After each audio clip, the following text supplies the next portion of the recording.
combien je suis profondément heureux de vous accueillir ici sous le soleil de Meaux. Merci à chacun et à chacune d'entre vous d'être venus aujourd'hui. Merci à mes amis élus de toute la Seine-et-Marne, de ce cher département, de la ville de Meaux et du pays de Meaux. Merci à mes amis parlementaires, ma chère Michel, toi à qui j'ai confié, parce que c'est aussi notre histoire, la direction de cette campagne formidable que nous allons mener ensemble à l'occasion des primaires. Cher Michel Herbillon, Bernard de Flessel, Thierry Lazaro et vous tous qui êtes venus aujourd'hui pour ce moment très particulier qui est celui du lancement, du coup d'envoi de cette campagne pour la primaire, pour l'élection présidentielle. J'ai souhaité commencer ici à Meaux parce que c'est à Meaux que tout a commencé et c'est aujourd'hui que tout commence à nouveau. Meaux, mes chers amis, j'ai mesuré depuis 20 ans les attentes des Français, où j'ai tant échangé avec tant d'entre vous, et où ensemble, nous avons montré que la politique, ça sert à quelque chose. Et je voudrais vraiment vous le dire parce que c'est en fait la première raison de ma candidature. Vous êtes un certain nombre ici à savoir que Meaux, c'est un peu une petite France, avec les défis que nous avons eu à relever et qui pour beaucoup semblent être impossibles, et surtout les résultats que nous y avons obtenus dans tous les domaines. Alors oui, c'est vrai, je rêve, et vous le savez, de faire pour la France ce que nous avons fait à Meaux. La seconde raison de ma candidature, elle trouve sa source dans ces 20 mois que j'ai passés au milieu des Français. 20 mois à l'occasion desquels j'ai entendu les mêmes phrases dites par des gens très différents et qui tous disaient avec la même force: vous les hommes politiques, on ne vous croit plus. Parce que voilà des années qu'on vote pour vous et que vous ne faites jamais ce pourquoi vous êtes élus. Alors la France recule, la France cède du terrain. Qu'allez-vous faire pour que nos enfants restent en France? En un mot, m'ont-ils tous dit, la France, elle n'est plus dirigée. Alors j'en ai retiré une conviction. C'est que les Français font à juste raison un procès à leurs dirigeants politiques en absence de résultats. Tous disent la même chose. Et ce qu'ils attendent, c'est le retour du commandement. Alors oui, c'est ce qui m'a fait penser que le temps était venu pour moi de porter à nouveau, haut et fort, une ligne politique que j'ai appelée la ligne de la droite décomplexée. Ah, la droite décomplexée. Elle en a généré des polémiques. La droite décomplexée, c'est une droite qui n'est ni extrémiste, ni excessive, mais c'est une droite dont la main ne tremble pas lorsqu'il s'agit de prendre les décisions difficiles pour le pays. La droite décomplexée, ça n'est pas la droite qui parle des Français, c'est la droite qui parle aux Français. Et c'est la droite qui ne reculera plus. C'est la deuxième raison de ma candidature. C'est vrai, c'est un engagement que je veux prendre devant vous, comme je vais le prendre tout au long de cette campagne devant les Français. Avec moi, la France sera gouvernée, avec moi, la France sera dirigée, elle ne reculera plus et elle ne cédera plus de terrain. Dans quelques instants, je vais vous dire pourquoi. Mais avant, je voudrais vous rappeler pourquoi 2017, en fait, c'est l'élection de la dernière chance. Celle qui doit permettre le sursaut français ou au contraire, qui confirmera le déclin. La France, on est beaucoup à l'entendre. Elle va mal, ou plutôt, disons les choses, elle va à la fois très mal et très bien. Elle va très bien parce que contrairement à tout ce qu'on raconte, c'est un des pays au monde où l'on éduque le mieux les enfants, où on est le mieux logé, le mieux nourri, le mieux soigné, où on a parmi les meilleurs équipements structurants du monde. Est-ce que vous savez par exemple que c'est l'entreprise Parrot qui est française, qui construit des drones qui sont utilisés dans le monde entier? Mais c'est vrai. C'est aussi un pays qui va très mal, parce qu'il y a de la désespérance, parce que quand on est à plus de 6 millions de personnes inscrites à Pôle emploi, c'est un problème qui nous engage tous. Donc oui, c'est vrai. C'est vrai que ce pays qui était depuis Louis XIV à l'avant-garde, aujourd'hui est un pays qui recule. C'est vrai. L'un des exemples.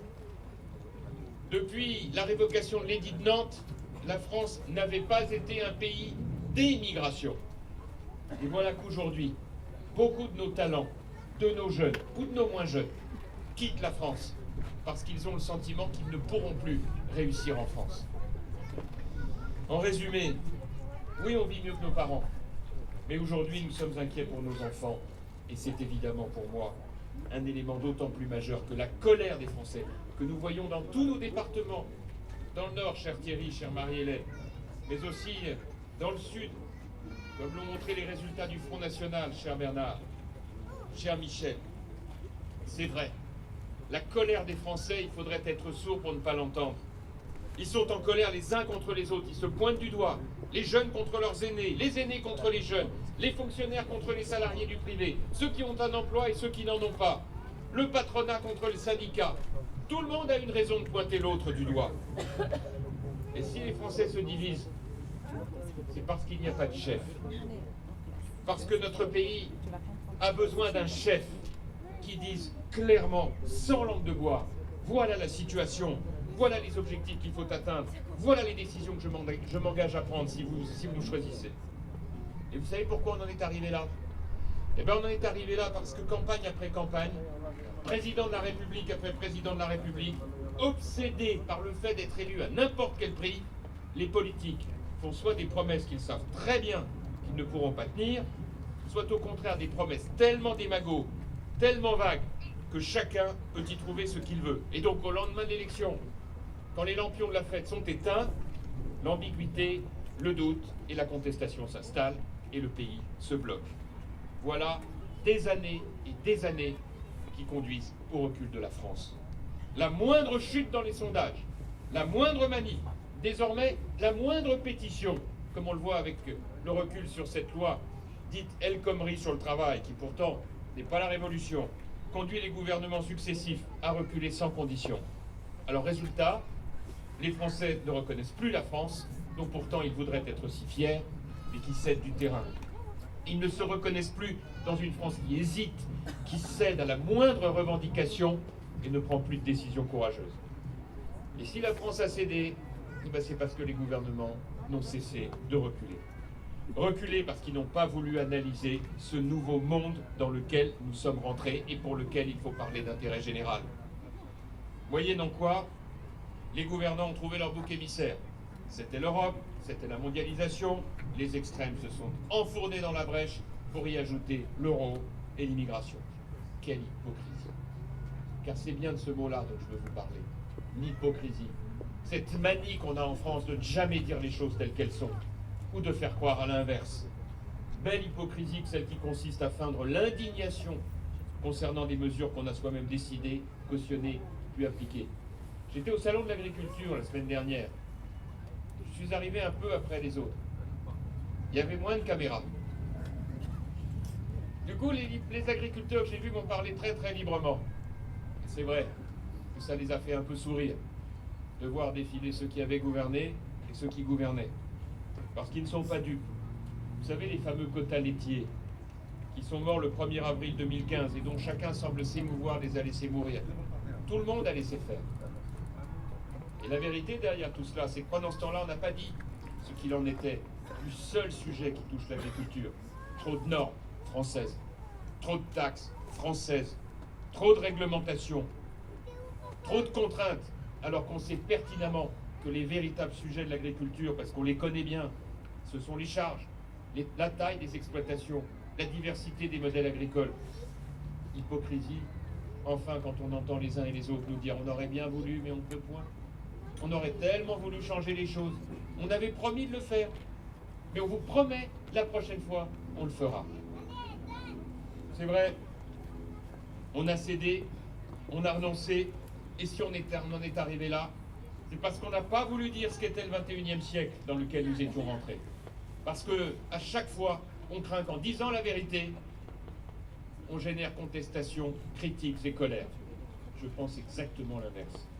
Le 21e siècle dans lequel nous sommes rentrés, il a été marqué par 2 bouleversements. Pas plus, 2, mais tellement gigantesques qu'ils ont changé nos vies. Le premier, c'est l'effondrement du mur de Berlin. Quelques kilomètres de mur qui ont fait qu'on était passé d'un monde entre les gentils et les méchants, est-ouest, à un monde multipolaire, où ça explose de partout. En Asie, en Afrique, au Proche et Moyen-Orient, où nous sommes directement concernés par le chaos qui s'y passe. Et puis le deuxième bouleversement, écoutez, je le dis à des gens qui savent de quoi je parle, le numérique. Tout est numérique aujourd'hui. Désormais, notre rapport au travail, à la santé, à l'information, pour ne prendre que ces 3 exemples, seront des bouleversements majeurs du seul fait du numérique. On réfléchit aujourd'hui à vivre jusqu'en 130, 140, 150 ans. De la même manière, le rapport au travail n'est plus le même, tandis que se battent sur le parvis du périphérique les taxis et les entreprises de la maison Uber. Alors oui, c'est vrai que dans ce contexte, le déclin de la France, il est programmé si on ne fait rien. Et moi, lorsque je regarde l'histoire de notre pays, je me rends compte qu'en réalité, ce grand pays de 2000 ans d'histoire a été jalonné de ces moments où les choses déclinaient et où tout à coup, des hommes, des femmes se levaient pour dire « Stop, ça suffit, le sursaut français est en marche ». Vous vous souvenez dans vos cours d'histoire le dimanche de Bouvines, où Philippe Auguste a arrêté les souverains européens, Henri IV, le bon roi Henri, qui a préparé la France du grand siècle après les années de guerre de religion. Vous vous souvenez de Valmy, vous vous souvenez bien sûr du 18 juin 40, et puis de l'après-guerre, où des hommes et des femmes ont décidé de se retrousser la manche après que notre pays eût été humilié pour faire les 30 Glorieuses. Alors oui, c'est tout l'enjeu de cette primaire.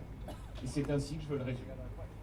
Vous allez, comme tous les Français qui pourront voter, puisque comme vous le savez, il ne faut pas être adhérent d'un parti politique, c'est ouvert à tous, vous allez avoir à choisir entre 3 droites. 3.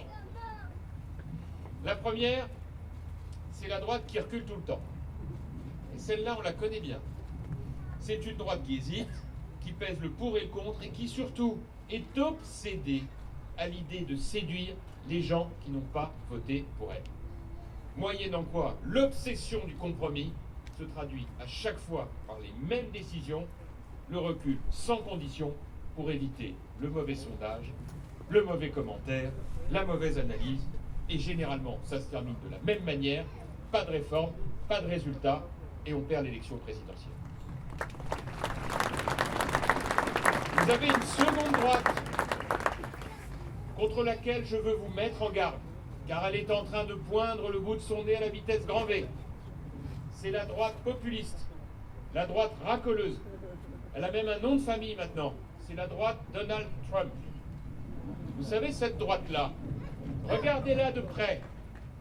Lorsque j'entends certains de nos amis s'interroger à voix haute, non pas sur le contenu de ce que raconte Donald Trump, mais sur ces sondages qui sont si bons, ils se disent, il a de bons sondages, on devrait s'inspirer de ce qu'il dit, on aura donc de bons sondages. Eh bien moi, mes chers amis, je vous le dis très clairement, jamais je ne céderai à cette tentation tellement facile d'aller taper sur les élites, d'aller faire croire que l'on peut régler les problèmes de la France en réduisant le nombre de députés. Sans doute que c'est une idée qui mérite d'être étudiée, mais elle ne résoudra certainement pas les problèmes de la France. Cette idée selon laquelle, en imaginant par des petites formules accrocheuses qu'on règle les problèmes alors qu'on excite les tensions, jamais je n'en serai.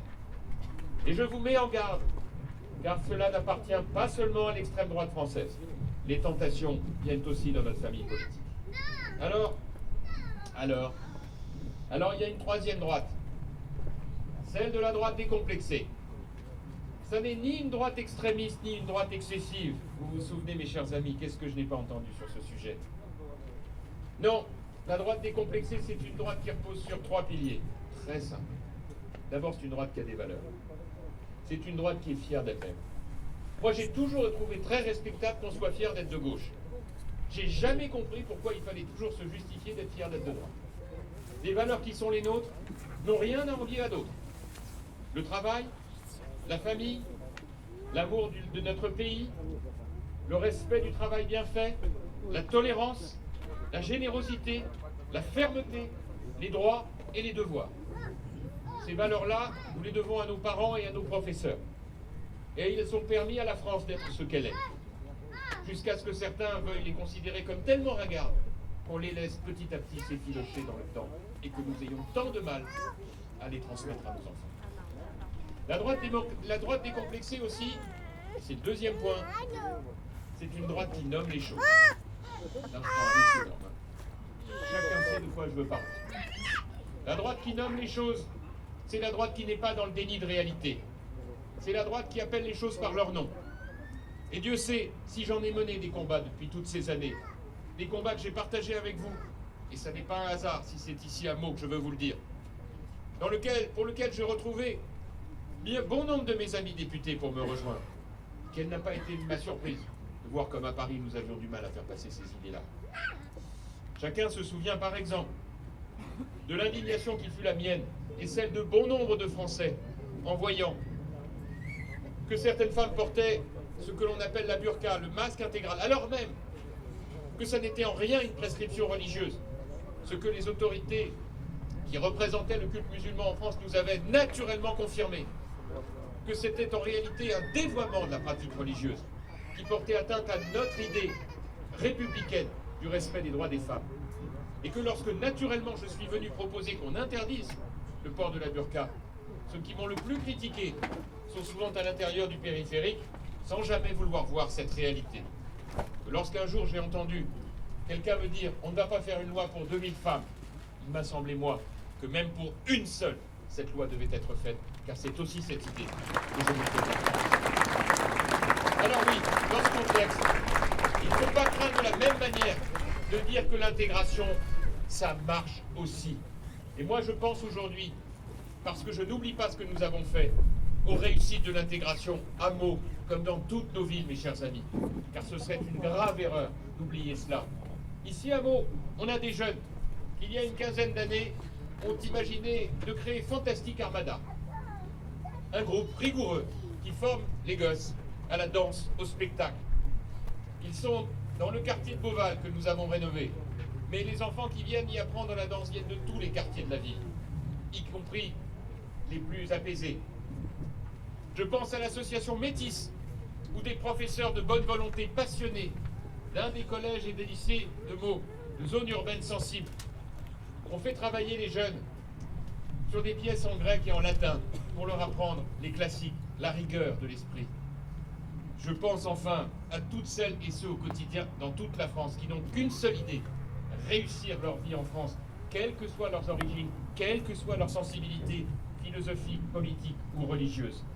Notre devoir, c'est enfin de rappeler que la droite décomplexée doit entendre tous ses enfants avec la même idée. La main ne doit pas trembler quand il s'agit de prendre les décisions difficiles. Et c'est à ça que je veux vous emmener maintenant.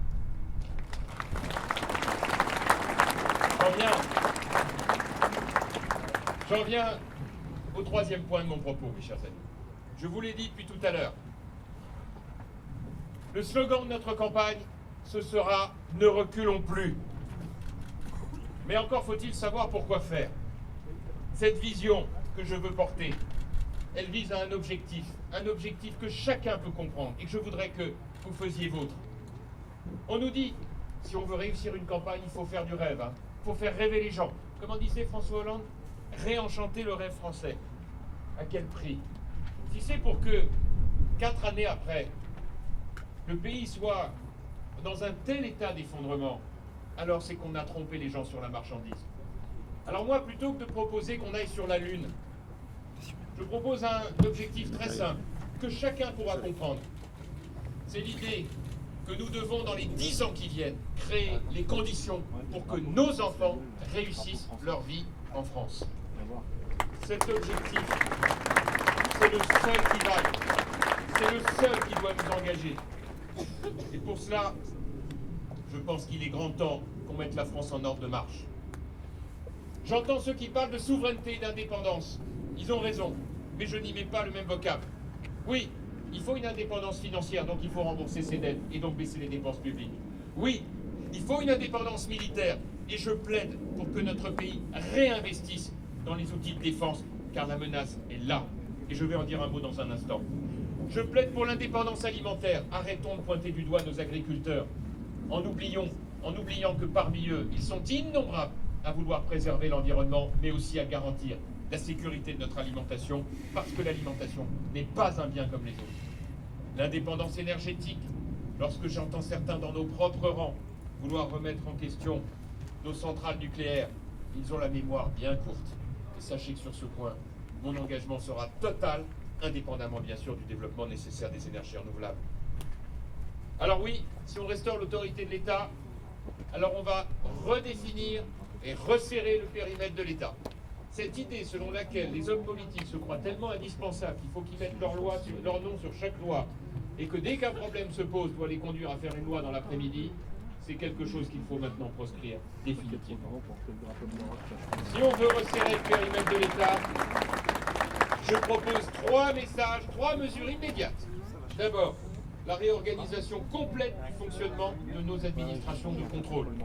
Contrôle fiscal, contrôle social, inspection du travail. Voilà des tabous qui depuis des années n'ont jamais été abordés. Il faudra en faire des administrations de confiance et pas des administrations de méfiance. Ensuite, la réduction drastique du volume des codes de travail, code de l'environnement, code de l'urbanisme. Ce pays est bloqué par ces normes parce qu'il n'y a jamais eu la volonté politique de les réduire. Et enfin, la réorganisation de l'activité législative. Celui qui vous en parle pourrait en parler pendant des heures. Moins de lois, moins de durée de session parlementaire et plus de temps passé pour les députés et les sénateurs à contrôler l'application des lois, à évaluer leur efficacité, plutôt qu'à suramender dans tous les sens des textes qui n'ont la plupart du temps aucune utilité pour le pays. Alors ça veut dire quoi? Ça veut dire qu'il faut mettre en place 2 principes. On dit ce qu'on fera et on fait ce qu'on a dit une fois qu'on est élu. Ça veut dire quoi ça? Ça veut dire que vous ne me trouverez pas dans la défense du référendum. C'est d'ailleurs un de mes points de divergence avec Nicolas Sarkozy ou avec François Fillon par exemple, qui plaident pour des référendums. Je ne peux pas comprendre cette idée. Ce pour une raison très simple. La voix du peuple s'exprime le jour de l'élection présidentielle. Qui peut alors comprendre que 3, 4, 5 mois après, on redemande au peuple français de se prononcer sur un programme pour lequel on vient déjà d'être élu quelques mois avant, sauf à vouloir se donner une dernière chance de ne pas appliquer.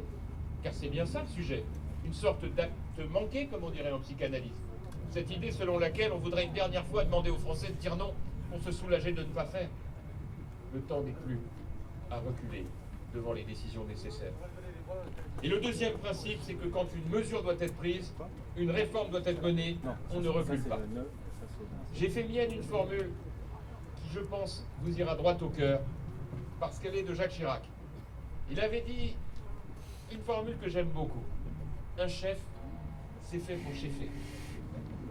C'est pas un grand morceau de littérature, mais ça résume tellement bien ce qu'on pense tous. C'est vrai. Faire que l'État soit gouverné. Et cela passe par un changement complet de méthode de gouvernement. Et alors là, mes chers amis, quelle n'est pas ma joie de voir qu'après avoir été critiqué dans tous les sens il y a 3 ans, lorsque je l'ai proposé, un certain nombre de mes concurrents aujourd'hui trouvent cette idée formidable. C'est celle qui consiste à gouverner par ordonnance. À Château-Renard, chez mon ami Bernard Rennes, le 27 août 2013, j'avais proposé qu'on arrête de passer des mois et des mois à faire des lois amendées dans tous les sens qui ne sont jamais applicables parce qu'une fois qu'on les a décidées, on n'en a plus besoin. J'avais proposé d'y substituer ce qu'avait fait le général de Gaulle en 1958, un contrat avec les Français, un contrat par lequel on fait campagne pendant les mois qui précèdent sur le programme qu'on veut mettre en œuvre, les 10, 15 décisions qu'on veut prendre pour débloquer le pays, parce qu'il n'y a pas besoin d'en prendre plus, 10 ou 15 maximum, dans le domaine du travail, de l'entreprise, des codes et des réglementations, de l'immigration, de l'éducation. Il y a quelques décisions simples à prendre. Et ensuite, une fois qu'on est élu, vers le 15 mai, le gouvernement a été nommé. Et le 2 juillet, le Parlement nouvellement élu reçoit sur sa table de travail la loi d'habilitation par laquelle il autorise le gouvernement à prendre par ordonnance les décisions qui vont remettre ce pays sur les rails. Et ainsi les ordonnances sont adoptées. elles vont en force de loi le jour même. Et la question alors qui est posée aux parlementaires et ensuite aux syndicats, au patronat, au monde associatif, aux Français, ça n'est pas de savoir si on doit ou non décider. Ça, c'est le rôle du politique. La question qu'il aurait posée, c'est d'aider à l'application de cette politique, à l'évaluation de ces résultats. Et là, alors, on parle de résultats. Qui peut imaginer, et je m'adresse à mes amis maires ici, que sur le terrain, nos administrés continueraient de nous faire confiance si nous n'avions pas de résultats? Ils ne regardent que cela, quelle que soit d'ailleurs notre couleur politique. Avez-vous fait baisser le chômage? Avez-vous fait baisser la délinquance? Avez-vous remis de la paix sociale autour de nous? Avez-vous cassé ces immeubles qui nous font tant de mal? Avez-vous reconstruit? Avez-vous fait de la culture, du sport? Sur ces sujets-là, ils attendent des résultats. Eh bien, je souhaite que la culture du résultat, comme cela se fait en Grande-Bretagne ou en Allemagne, soit l'alpha et l'oméga de l'action politique. Vous voyez, dès lors qu'on commence à installer les choses, tout d'un coup, ça commence à prendre du sens. Ça commence à véritablement vouloir dire quelque chose. La droite décomplexée, celle qui ne recule pas et qui pour autant ne sombre pas dans le populisme. Alors j'en viens maintenant au sujet central de mon projet. Je fais une analyse que je voudrais partager avec vous, car elle est majeure. Lorsqu'on nous dit il y a tellement de sujets sur la table, par quoi on commence? Les impôts, les dépenses publiques, l'emploi, l'insécurité, le chômage. La vérité, mes chers amis, c'est que j'ai fait un mot, lorsque je suis devenu maire, un constat qui m'a en réalité porté dans toute l'action que j'ai conduite avec mes amis élus du conseil municipal. Lorsque nous sommes arrivés en responsabilité dans cette ville de Meaux, qui est tellement le reflet de la France d'aujourd'hui, j'ai pris la mesure que les gens, dans les quartiers, dans les halls d'immeubles, ne se parlaient pas, ne s'écoutaient pas, ne se regardaient pas, parce qu'en fait, ils avaient peur les uns des autres. Parce que l'insécurité, aujourd'hui, empêche notre pays de porter en son sein une dynamique positive. Et j'en suis donc arrivé à une conclusion, que la question de la sécurité doit être la question première à poser aux Français. Je m'explique. Cette question de sécurité, ce n'est pas une question à poser de manière basique. Ça n'est pas simplement la question de la violence au quotidien. Ce sont toutes les formes de sécurité. Et d'ailleurs, c'est bien ça le cœur du pouvoir régalien. Les hommes politiques font tout et n'importe quoi. Il faut qu'ils se concentrent sur ce qui doit être leur cœur de métier, la sécurité des personnes et des biens. Et arrêtons de dire que la sécurité est un frein à la liberté. C'est une garantie de liberté. Vous pensez que lorsque le général de Gaulle a porté sur les fonds baptismaux la Ve République, dans un pays qui était dévoré par les contraintes, par les violences de toutes sortes, il n'avait pas en tête d'abord de rétablir la sécurité?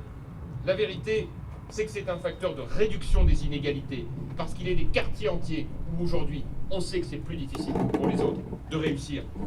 La sécurité, c'est la lutte d'abord contre toutes les insécurités au premier sens du terme, parce que la France, et on ne l'a pas dit suffisamment ces dernières semaines, elle est sous-sécurisée, elle est vulnérable. Et c'est pour cela qu'aujourd'hui, il s'y passe tant de choses insupportables et qui broient le cœur. C'est la raison pour laquelle je propose un véritable plan de mobilisation générale, dont l'objet est de lutter contre toutes les formes d'insécurité. Comme nous l'avons fait ici à Meaux, où nous avons diminué la délinquance de 50%. Et pour ça, il faut raisonner à long terme. Assurer la sécurité des Français, c'est une urgence à laquelle nous ne pourrons pas répondre par l'état d'urgence permanent, qui n'est qu'un pis-aller pour tenir bon en attendant que les renforts arrivent. Je propose donc, évidemment, que nous allions extrêmement loin dans l'investissement en matière de sécurité. Parce que notre appareil sécuritaire a été affaibli depuis 10 ans. 13 000 emplois de policiers, de gendarmes supprimés. Une réduction de 13% des budgets d'investissement et de fonctionnement. Nous avons accepté d'avoir moins d'hommes sur le terrain, de désinvestir massivement notre sécurité, sans compter l'affaiblissement de nos services de renseignement généraux. Aucun effort sérieux n'a été accompli au profit de la magistrature, de telle manière que celle-ci travaille. Arrêtons de nous mentir sur ce point dans des conditions extraordinairement difficiles. La situation de notre système pénitentiaire ne vaut pas mieux que le reste.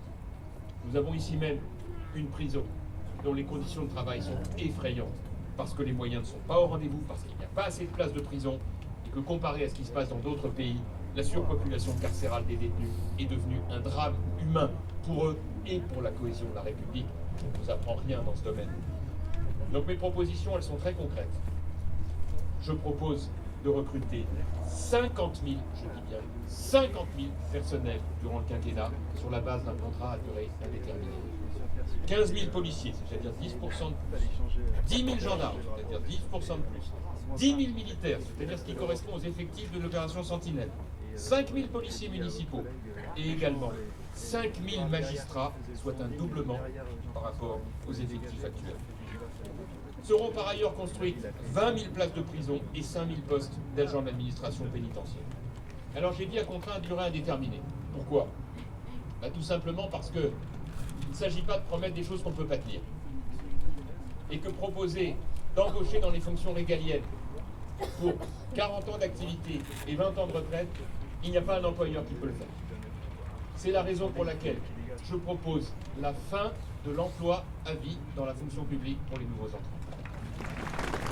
Seule manière de permettre à l'État de devenir gestionnaire de ses ressources humaines, et par ailleurs, seule manière de pouvoir proposer à des jeunes ou des moins jeunes de venir s'engager au service du pays. Il y a quelques semaines, on a organisé ici un salon de l'emploi. C'était très intéressant de voir qu'au guichet correspondant pour police, gendarmerie, magistrature, il y avait des files d'attente de jeunes qui, à la suite des tragiques attentats, voulaient s'engager pour le pays et à qui malheureusement on disait il n'y a pas de place pour vous. Et oui, on n'a pas les crédits. En revanche, l'idée qu'un jeune puisse consacrer 10 ans, 15 ans de sa vie au service du pays, apprendre un métier utile pour lui-même, pour le pays, dans les domaines de la sécurité, ou bien avoir une formation de magistrat, c'est une manière aussi de voir autrement le service du pays. Oh, je conçois que dans ce domaine-là, on bouleversera beaucoup d'habitudes. Mais c'est aussi une manière pour moi de dire que le 21e siècle, c'est un siècle où la souplesse, le pragmatisme, la capacité d'adaptation doit faire la différence. Et bien entendu, cette mesure a un coût. Je l'ai chiffré comme toutes les autres mesures de mon programme. 5 milliards d'euros qui seront financés avec des économies que j'ai chiffrées. Réduction des effectifs, 25 000 personnes dans d'autres ministères que j'ai données précisément. Et de la même manière, par des économies ciblées dans un certain nombre de domaines, et notamment le rétablissement des 3 jours, dans la suppression des 3 jours de carence dans la fonction publique. J'ajoute à tout cela que nous allons de la même manière devoir mettre les pieds dans le plat sur la politique d'immigration qui est à mes yeux certainement un domaine dans lequel il faudra dire les choses aux Françaises et aux Français sans excès mais sans mollesse. Je m'explique.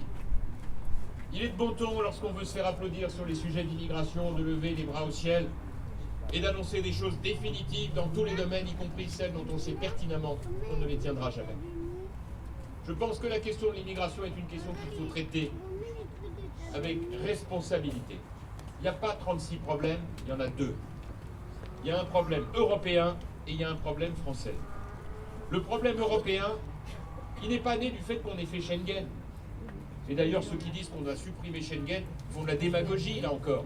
On ne va pas remettre des contrôles pour passer de la France à la Belgique, de l'Espagne à la France par la frontière sud, ça n'a aucun sens.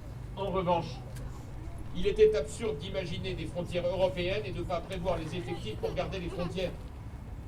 La question de la frontière gréco-turque en est le meilleur exemple et le chantage absolument insupportable du président turc sur ce sujet en dit long sur l'état des lieux et sur la nécessité de ne pas ouvrir les négociations pour l'entrée de la Turquie en Europe.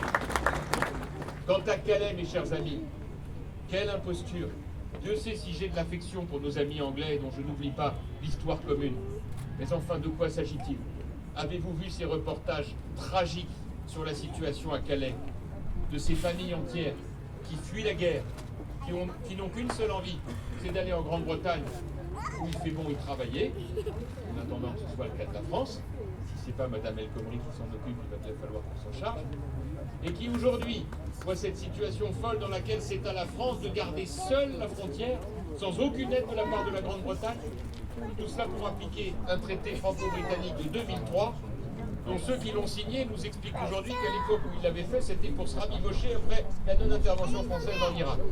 Nous sommes 14 ans après, et nous sommes aujourd'hui dans cette situation de déséquilibre folle qui ne peut pas durer et qui nécessitera un bras de fer sévère avec nos partenaires britanniques. Il est inimaginable qu'on continue seul à tenir cette frontière dans les conditions de désespérance que chacun a vues. Et c'est donc aussi un problème français. Voilà des années, Bernard de Flessel s'en souvient fort bien, des années que nous disons qu'il faut supprimer l'aide médicale d'État qui conduit dans les faits à ce que la France soit le pays le plus attractif socialement pour ceux qui sont en immigration illégale. C'est intenable. Le tragicomique épisode de Leonarda doit rappeler à chacune et chacun ce jour où l'État a été bafoué par une famille qui avait finalement en toute légalité utilisé tous les moyens pour rester en illégalité, avec un père de famille dont on n'oublie pas que lorsqu'il a été interviewé sur ce triste sujet, il a dit en toute sincérité, j'ai regardé tous les pays européens, je vous confirme, la France, c'est vraiment le pays où on est le mieux aidé quand on est dans l'inégalité. Cette situation, mes chers amis, elle est juste incompréhensible, sauf si on veut continuer de verser des larmes de crocodile pour voir le Front National atteindre les scores qu'il a atteints dans un certain nombre de nos régions au mois de novembre. Enfin, puisque je parlais tout à l'heure d'intégration, j'ose un autre gros mot. Le rétablissement du service national. Obligatoire pour 3 mois. Il ne s'agit pas de faire la guerre. Il ne s'agit pas de faire une armée de conscrits. Il s'agit juste de se souvenir que le rapport à l'identité nationale, le rapport à l'attachement à la patrie passe par le fait pour chaque jeune gens et jeune fille à consacrer 3 mois au service du pays.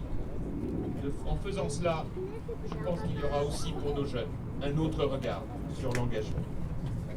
Et puis enfin, parce que c'est aussi par là que je veux terminer mon propos, il y a une nécessité quand on parle de sécurité, c'est de protéger nos enfants dans leur parcours éducatif. L'éducation, c'est devenu le serpent de mer que personne ne veut toucher, auquel personne ne veut apporter la moindre réforme, sauf des gadgets qui coûtent tellement cher à tout le monde, et notamment aux contribuables. Ces rythmes scolaires dont je peux vous garantir que le jour de mon élection, si les circonstances le permettent et que les Français le veulent, ce sera une décision de suppression immédiate.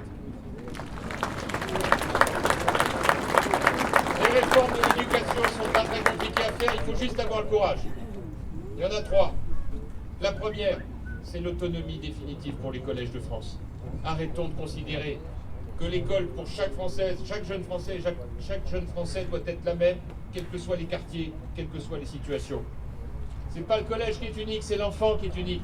Et je peux ici porter témoignage devant vous des efforts que nous essayons de faire, malgré la contrainte de la loi, pour que chaque collège puisse tenir compte de la population dont il a la charge, avec ses différences, ses difficultés, ses complexités.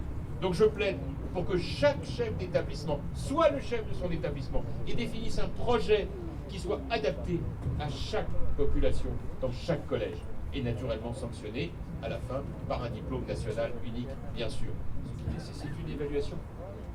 Deuxième mesure, ne plus laisser nos gosses à l'entrée en 6e dans l'univers impitoyable du collège qui ne sachent pas correctement les savoirs fondamentaux. Donc une évaluation au début du CM2 pour ne pas laisser ces enfants sans un soutien personnalisé pour chacun d'entre eux. Et puis enfin l'apprentissage. Ah là là, l'apprentissage. Ce grand sujet dont paraît-il en France il ne faut parler qu'avec beaucoup de prudence, alors que pour les Allemands c'est une langue maternelle. L'apprentissage, cette idée toute simple, que si les diplômes sont importants, c'est le métier qui compte, et qu'il ne faut pas craindre de le généraliser dans tous les domaines, car à la clé, c'est une sécurité pour chaque jeune d'avoir la formation qui lui permet demain d'avoir un métier et de réussir sa vie en France. Et puisque je parle de sécurité, il en est une dernière qui me tient à cœur et qui ne vous surprendra pas. C'est la sécurité juridique et fiscale.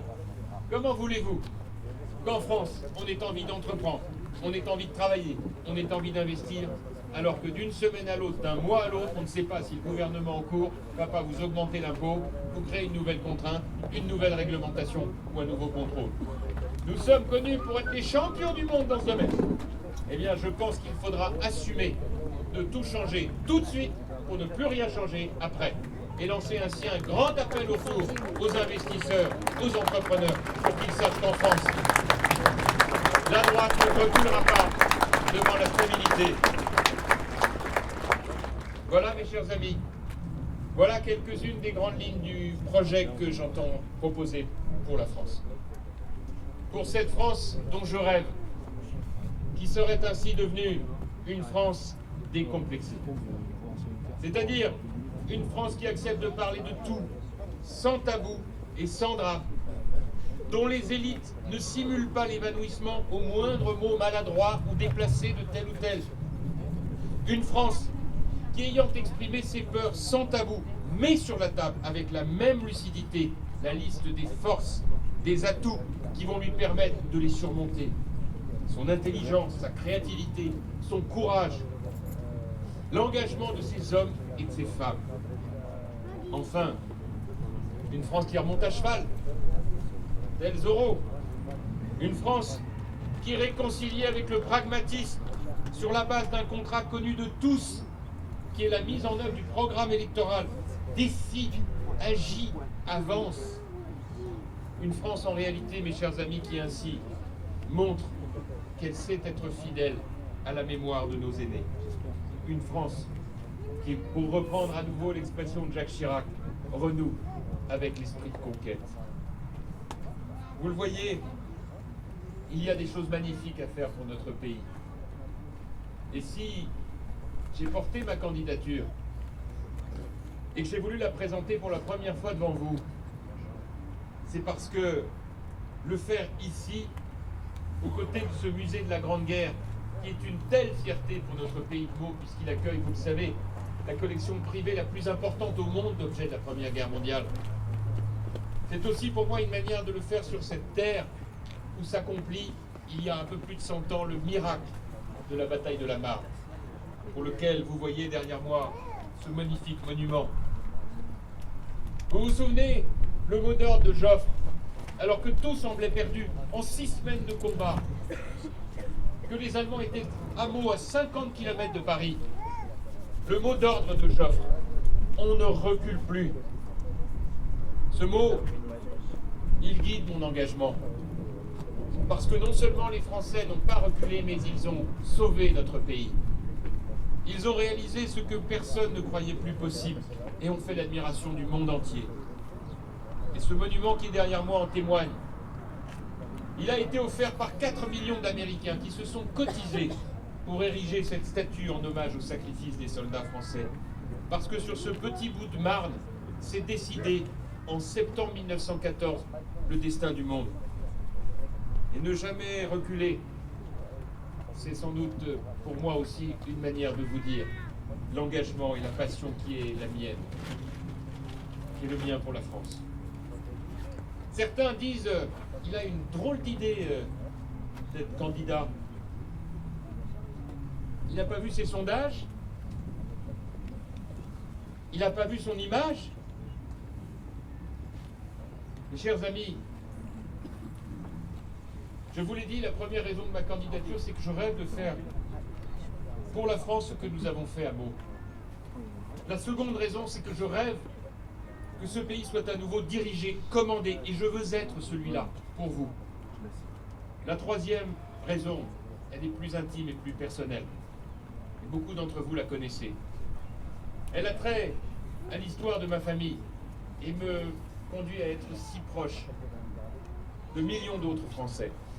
Cette histoire qui vit le jour, un certain jour de novembre 1943, lorsque mon père et mes grands-parents ont été sauvés à Aubusson d'une rafle nazie par une famille française, la famille Léon Lefranc, tapissier d'Aubusson, qui ce jour-là ouvrit sa porte à la famille Copé pour la sauver. Et faisant ainsi ce qu'elle a fait, elle a montré ce que c'était que d'être injuste. Et mon père, lorsqu'il a éduqué ses 3 enfants, il leur a dit à chacun des 3 la même chose. N'oubliez jamais que vous devez d'abord rendre à la France ce qu'elle nous a donné. Et surtout, n'oubliez jamais qu'en France, il y a eu des salauds, mais il y a eu aussi des justes. Et que c'est aux justes qu'il faut penser lorsqu'on tire la France. Et cette idée qu'il y a toujours une petite lumière, même lorsque tout semble perdu, que cette lumière, il y a 70 ans, elle avait pris le visage d'une femme, Madame Léon Lefranc, et que mon père avait pris vis-à-vis de cette famille cet engagement de rendre à la France ce qu'elle nous avait donné, c'est tout cela qui fait qu'aujourd'hui, il m'a semblé évident, naturel, de vous dire que ma candidature au service de la France, elle est pour permettre demain de renouer avec ce pays magnifique que nous aimons passionnément. Voilà mes chers amis, voilà pourquoi je vous ai dit, on ne recule plus, jamais. La France a été grande, elle doit le demeurer. Il ne tient qu'à nous qu'elle le soit à nouveau, demain. Alors voilà, c'est lui. Je suis prêt et j'ai besoin de vous. Vive la République et vive la France.